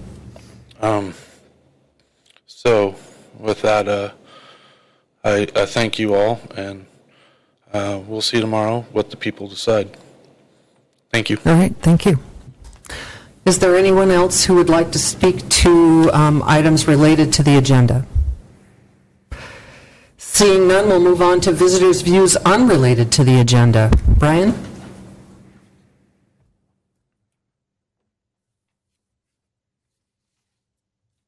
Good afternoon, Madam Mayor and members of the Assembly. I'm Brian Lynch. I'm here today representing Rivers Without Borders. We had a meeting with Lieutenant Governor on Friday the 23rd. Mayor Lakadakis was in attendance. Vice Mayor. Vice Mayor, well, okay, into a lot of vices. She was there by teleconference, as was Mim McConnell, the mayor of Sitka, along with members of gear groups, stakeholders. I was in attendance, and along with the Lieutenant Governor, there were representatives from DEC, DNR, Fish and Game. I believe the Department of Law was also there, but there are several people, about 15 people in the room there. And what we did, we discussed where the Lieutenant Governor was coming from and the administration was coming from on the Alaska-British Columbia MOU Statement of Cooperation on the mining activity that's occurring in British Columbia. And I was really encouraged by his commitment to moving forward with developing better cooperation and communication with BC, and that he was also stated that he acknowledged that federal government engagement with this issue was also a necessary part of the entire package. What he did say, however, that he had not sent a letter to Secretary of State Kerry requesting federal intervention, and he did not sign on to our Alaska congressional delegation's letter because of some logistics issues that he had at the time. I subsequently sent a letter to Lieutenant Governor on behalf of Rivers Without Borders, and essentially it states that we wish to respectfully request that your administration send a letter to Secretary Kerry explicitly requesting federal engagement in this issue and to support the delegation's ongoing efforts to advance this issue at the federal level. We've had other stakeholder groups that have also sent letters similar to this requesting that information, requesting that letter. What I'm here today for, I would respectfully request that the Borough of Petersburg send a similar letter to the Lieutenant Governor requesting that same letter. A lot of requests here, requesting federal intervention. It doesn't have to be a very complicated letter. It could be a couple lines in an email sent to him just requesting that. I think he needs to hear from all of us on this. There are several thousand ordinary Southeast Alaskans that have sent in requests for him to do, for the administration to do exactly that. And I think it's sending that letter is in concert with virtually everybody that's commented on this from the general public and from stakeholder groups. So anyway, that's my request, and I know that Vice Mayor Lakadagas has a copy of the letter that I sent to the Lieutenant Governor on that. So if you want to use that as a template, that's fine too. So anyway, thank you. All right. Nice, thank you. Is there anyone else with visitors' views unrelated to the agenda that would like to speak? Seeing none, the next item is board, commission, and committee reports, and I do not believe we have any additional ones filed other than the information from the Planning Commission we discussed earlier. No items on the consent agenda, and I do not have any reports of other officers filed. Moving on to the mayor's report. And October 4th, 2016 municipal election. Tomorrow is election day for the Petersburg Borough. Polls will be open in the activity room of the community center from 8 a.m. to 8 p.m., and we encourage everyone to please vote. We also have thank yous. In September, Petersburg hosted the Alaska Recreation and Park Association Conference and Southeast Conference's annual membership meeting. It looked like all conference participants enjoyed their stay, and we'd like to thank the following residents and businesses for their part in welcoming them to town: the Petersburg Parks and Recreation staff, the Public Works staff, Petersburg Visitor Center and Marilyn Mucci, Chamber of Commerce Director Mara Lutomsky and the Board of Directors, Petersburg Pilot, Glacier Express, Papa Bear's Pizza, Leave and Heidi's Cookin', Petersburg Rotary, Lee's Clothing, Skate of Gear, Mattingly Electric, Petersburg Lutheran Church, Trading Union, Northern Lights Smokery, Tonka's Seafoods, Coastal Cold Storage, Hammer and Wecon, Muskeg Malliers, Life Fitness, Ink It Up Designs, Sightlines Park and Playground Equipment, Northwest Playground Equipment, Exerplay Outdoor Recreation Equipment, Petersburg's Vikings and Valkyries, Petersburg High School Volleyball Team and Jamie Cabral, Greg Morton, Sally Dwyer, Janet Holton, Julie Anderson, and Bridget Davidson, and It Takes a Village. Great job for everybody. And I'm getting the signal that there's more on the next page. Megan Litster, Cindy Fry, Katie Holmland, Stacy Kittams, Carrie Curtis, Nicole Mattingly, Mindy Swihart, Petersburg High School Culinary Arts Program, Susan Holmes, Marilyn Mucci, Rita Roan, am I saying that correctly? And I apologize if not. Grace Wolf, Dave Somerville, Sue Flint, Dave Weekon, and Gina Mucci, and the entire Petersburg community. So thank you very much, everyone, for your efforts. I think both groups very much enjoyed being in Petersburg. And moving on to the manager's report. Take it away, Steve. And add to that is basically all of my staff, and Debbie and Mindy both. Huge amounts of time for those two conferences, as well as everything else they were doing. So appreciate it. Well, and if I might interject, and hosting the evening meeting for the Lieutenant Governor as well, and Debbie even cooked food for the Lieutenant Governor, so we appreciate that. Yes, thank you. Jody is reviewing the 2016 draft financial statements and the draft documents for our bond refinancing. We are also trying to schedule a sales tax audit for this spring. We'll pick 20 or so merchants to take place in the audit. We're actually looking into posting all registered businesses collecting sales tax on the borough's website, just the names, and a list of businesses that are out of compliance and how many months have not been filed or paid. Evidently, folks, in some cases, have collected sales tax, but not necessarily paid the borough. So we're checking with the attorney. We think that'll come back okay. It's something that's done in Ketchikan, and it's helped them collect some past due sales tax amounts. Staff met with the representative from Think Office to review our furnishings for the municipal building. We're still working through that, picking colors and looking at prices and making sure it'll still fit within the budget. That'll come back in front of the assembly at a certain point once we can narrow down what we need. As you've heard on the P&Z issues, but community development has also been spending a significant amount of time enforcing a summary abatement action on a dwelling up at Lumber Street. Thanks a lot to the police department with this effort as well. It's just a very, very unsafe location that we've boarded up how many times now? Okay. Yeah, it's been boarded up, and then folks have torn the boards down, and we're working through that process of making sure that it gets made safe, and we can then help keep that from being an attractive nuisance. Planning, as you've heard, Planning Commission meeting was canceled due to a lack of quorum. The next meeting is tentatively rescheduled for October 25th. This continues to be an ongoing concern. I'm had some discussions with the borough attorney to find out what our options are going forward when P&Z can't meet, and trying to figure out what options do we have. Can the assembly potentially fill that role or not? And we're trying to make sure we understand that fully. Alaska Airlines Air Cargo is holding a town hall meeting on October 6th from 12 to 2 at their cargo facility to discuss their new freight plan. Two people with Division of Homeland Security and Emergency Management were in Petersburg a couple weeks ago. Included activities such as the earthquake simulator, training and tabletop exercise for Borough and other agencies, including a person from Wrangell, and then the Community Emergency Preparedness Fair with over 150 people coming through. Thanks to the Salvation Army, Petersburg Humane Association, Airlift Northwest, the Public Health Nurse, and the Forest Service for their information distributed at the event.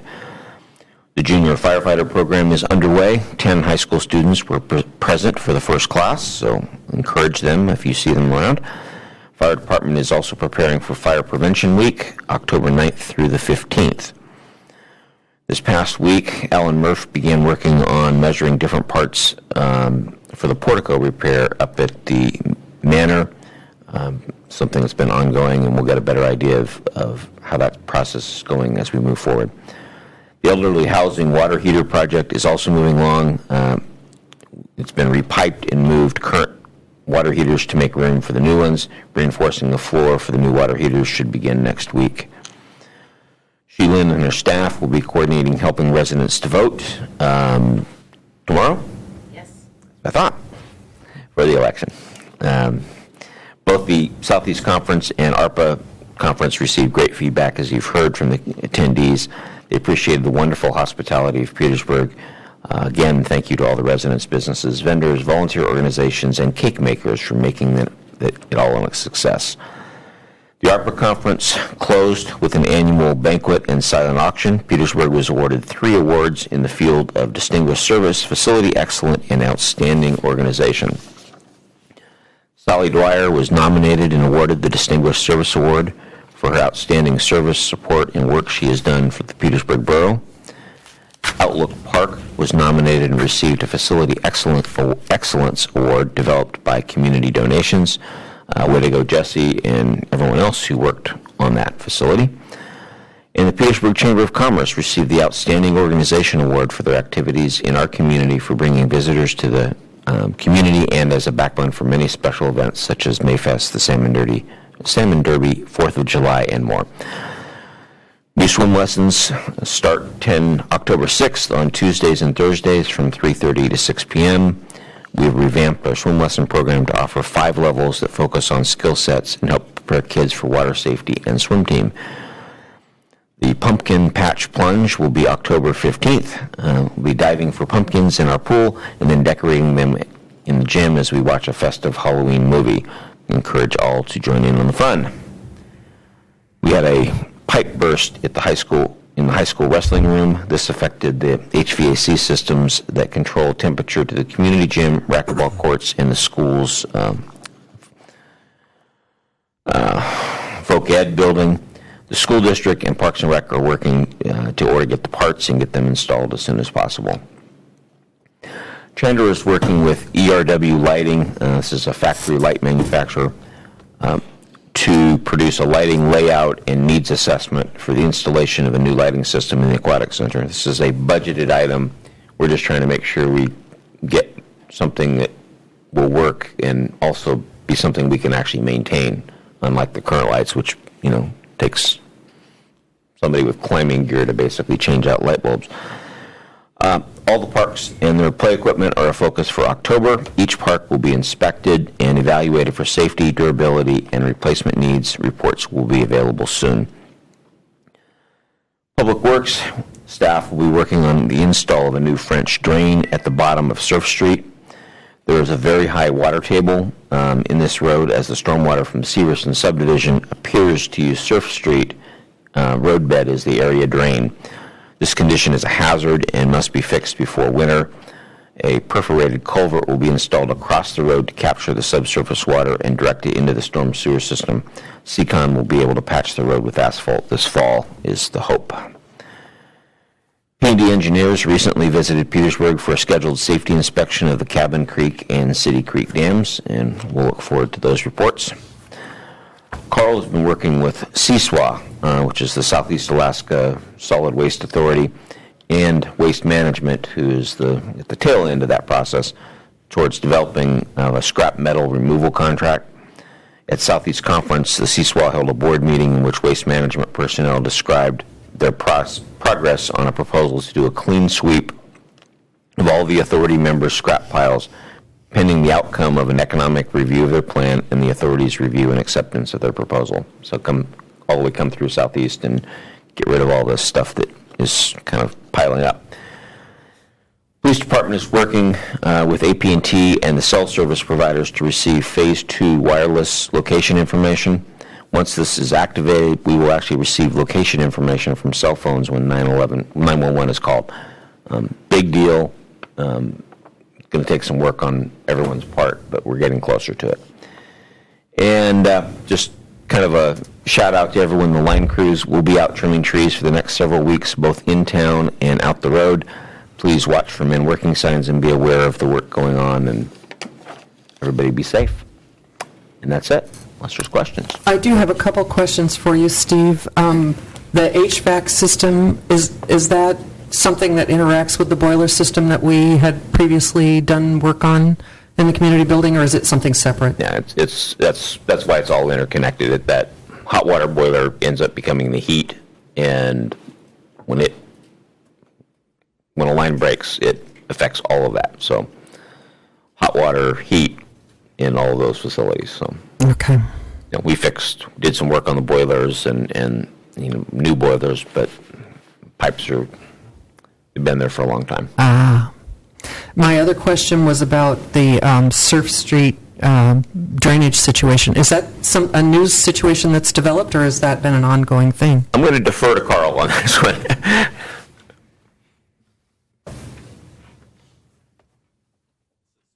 Carl Hagerman, Public Works Director. This is a situation that has kind of evolved in the last few years.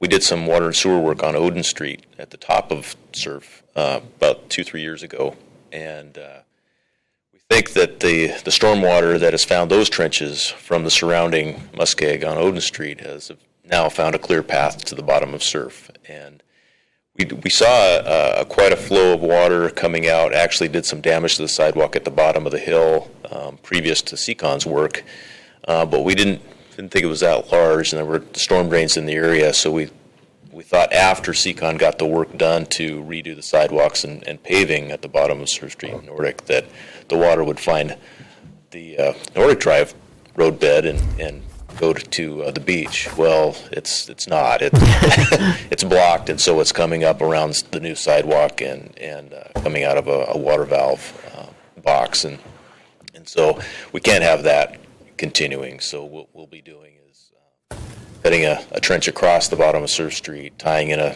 French drain, a 12-inch perforated pipe to catch that water that's subsurface, and hopefully it will not come to the surface. So that's an in-house project? It is. All right. And Seacon will be here this week, hopefully by Friday, and patching that back in. So. And on a different tack, did we ever get any response to our letter about Haugen Drive and the resurfacing there? No.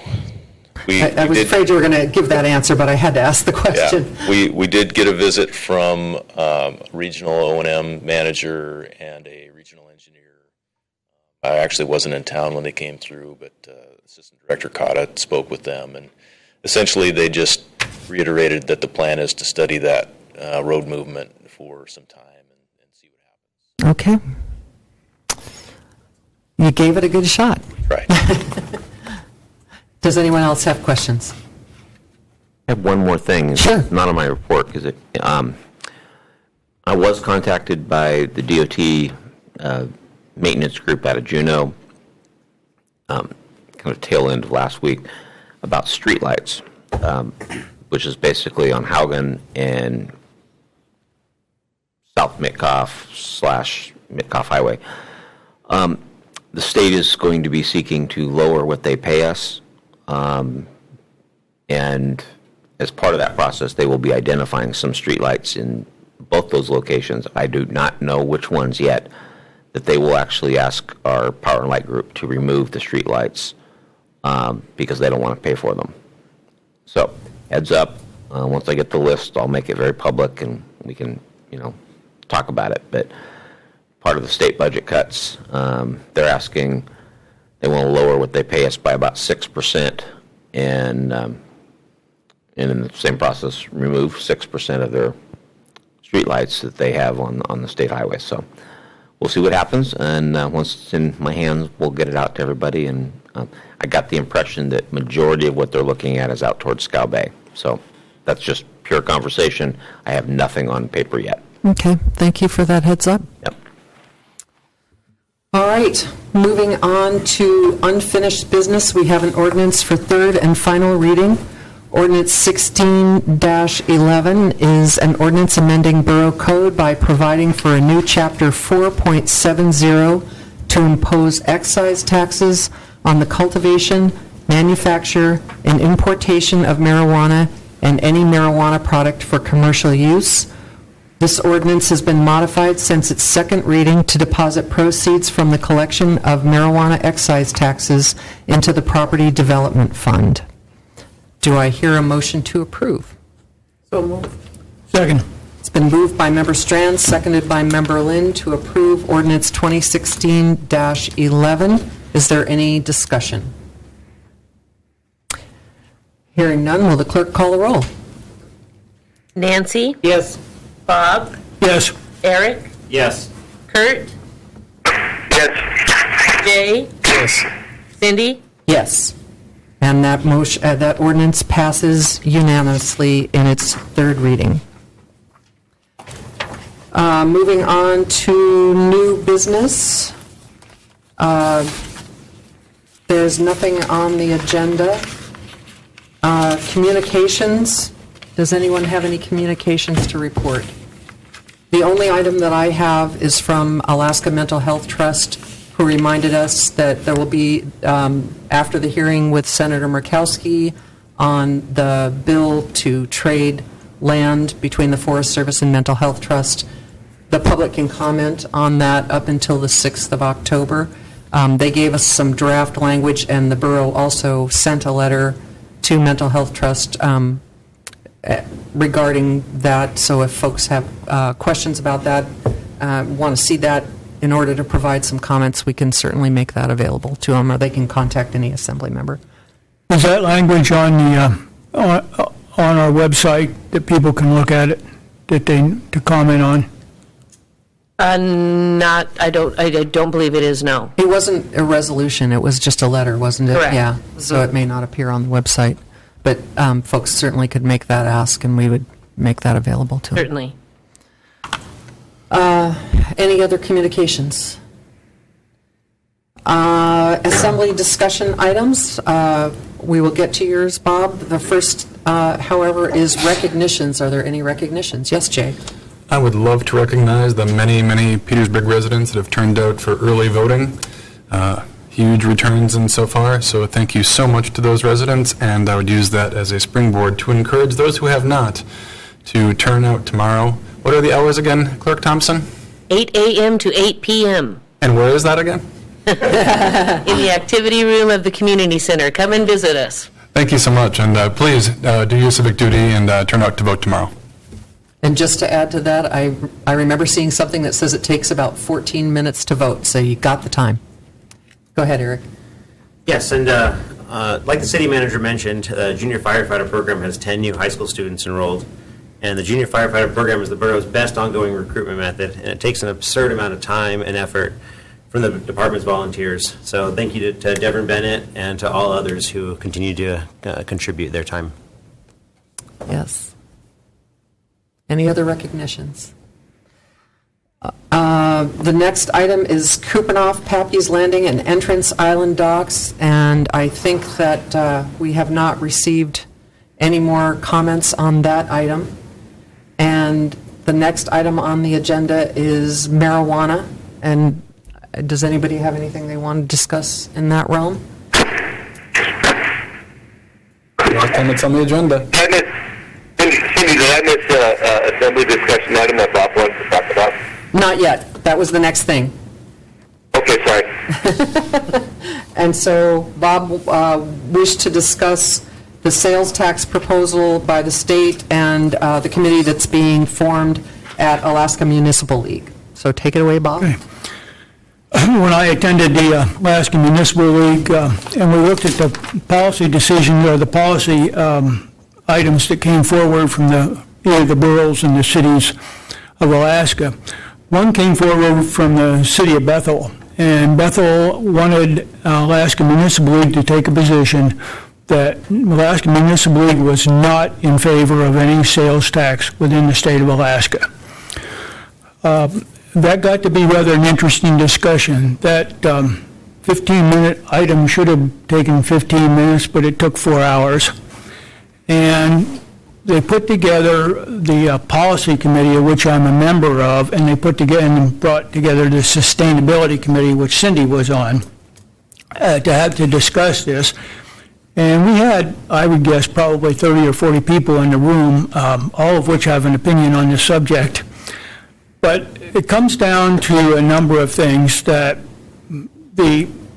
for the audience, or for our audience, Fairbanks and Anchorage do not have a sales tax. They very much want to have a sales tax before we have an income tax. Most of the other boroughs and cities in Alaska have a sales tax, anywhere from, say, 2 to 6 to 8%, actually, I think. And they do not want to see it. The discussion then have revolved around a number of items that Anchorage and Fairbanks really prefer that sales tax. And as I say, it got to be quite a discussion. Well, at the end of this discussion, Alaska Municipal League agreed to put together a group to take a look at this. Is there anything, for instance, any grounds of which the other municipalities in Alaska could support a sales tax? One of the things came forward, which I wasn't aware of before, was that we as a borough cannot charge internet sales tax unless there is a state sales tax. Now, I wasn't aware of that before we got into that discussion. Well, that was one item, and then it proceeded on. Well, they asked, can we come to some kind of a compromise? The governor's finance director was present, Pat Pitney, and she reminded us that I don't care what you folks want out there, that we can't solve our financial problem within the state of Alaska without both doing a sales tax and doing an income tax and reducing services and doing a bunch of other things. And that, as I say, that stirred around a little bit. Well, the long and the short is that we could agree to disagree, but they asked to put together a group of folks, of 5 folks off both the policy committee, and I believe there's a couple off the sustainability committee, to look at it. I was asked to serve on that group, and there was 2 people, one from Anchorage, one from Fairbanks, one from Bethel, myself, and there is a person that is on one of the school boards, and I think that's from Ketchikan. But at any rate, what I wanted to do is to bring that to the attention of this group here, because I don't, unless we're agreeable as a group, that we're willing to look at that, I really don't want to participate, as part of that. It's going to take some time, and we were going to do it as part of the November meeting of the AML meeting. The way I see it, I guess, right now is that some way we have to come to parity, and by that I mean that Anchorage and Fairbanks, I think, needs to come up with a way to raise funds similar to what we're already doing with our 6%, but I don't know quite how to do it. This is yet to be determined, and, it's going to be big discussions. But that's some of my background thinking, and frankly, I'd like to bring it back and have a discussion amongst ourselves later on, when I got a little more information. But I don't really want to participate unless, the assembly here really wants, me to be part of it, and that's kind of where I come from. Any discussion? Nancy? I think I was reading the Anchorage paper, and they're gloom and doom about how broke they're going to be because the state isn't funding things. But seems to me that Anchorage doesn't need any money because they don't charge sales tax. I figure that indicates that they're not short. Just my opinion, an aside. I think it's an interesting point by the OMB director that not only do we need an either or, we need both sales tax and income tax and reductions as well. I guess I'm a little reluctant to not at least have some voice from smaller communities, and I'm trying to get a sense from you if you really it would take too much of your time, or you're just wanting to make sure that the assembly is in favor of your time commitment. The latter part, Cindy, is that I want to make sure that we're in favor of my spending the time and, the committing it to that group, yeah.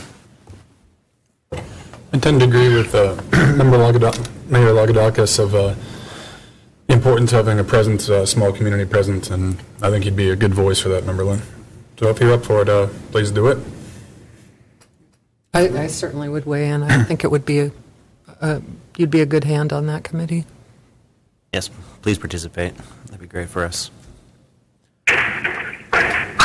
Kurt? Yeah, I believe that probably ought to be brought up with the community so that we can then send Bob out with a very clear message of what the whole community wants and not just with just us. Well, and if you'd like, we can keep this as a discussion item for our next agenda as well. I believe it's very important that we are involved in this. I can't agree more with Jay that Bob would be the right man for the job if he's up for it. And Bob, you'll have my blessing as long as we have the community's input on the position in which they want you to take. Thank you. And there is actually one item that we probably should have brought up under correspondence that we did not include, and that is that we have received some petitions from area residents regarding property sales out in the Sandy Beach area. And do you want to speak to that, Debbie? I would just like to say they are not actually official petitions. It is a communication. Okay. And it's signatures, yes. And I believe I emailed everyone. Mm-hmm. Yes. So I just wanted to note that we had received those. If there's nothing else, then I need a motion to adjourn. So move. Second. It's been moved, seconded, and